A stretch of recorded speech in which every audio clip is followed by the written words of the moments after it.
I am Kinjal Shah, SVP and Co-Group Head, Corporate Ratings at ICRA Limited. Today I will discuss the monthly passenger traffic data and ICRA's Aviation report for May 2026.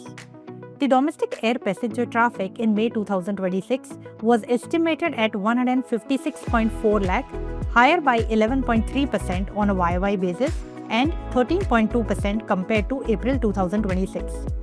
However, despite this growth, which was supported by a favorable base, given the demand disruption in May 2025 following the Pahalgam attack and the subsequent military conflict between India and Pakistan, ICRA has revised downwards its forecast for the domestic air passenger traffic growth in FY 2027 to 3 to 6% from its earlier projections of 6 to 8%. ICRA has also revised downwards its international air passenger traffic growth forecast for Indian carriers for FY 2027 to 0 to 3% from 8 to 10% earlier.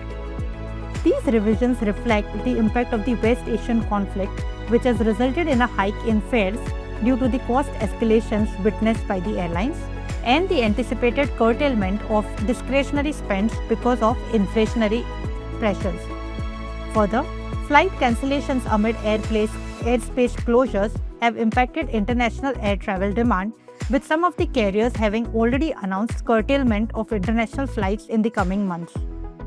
The Indian aviation industry is estimated to have reported a net loss of Rs 320 to 340 billion in FY 2026, much higher than ICRA's earlier estimates of Rs 170 to 180 billion, primarily on account of the foreign exchange losses arising from the sharp depreciation of the INR against the USD, moderation in passenger air traffic growth, and an increase in ATF prices.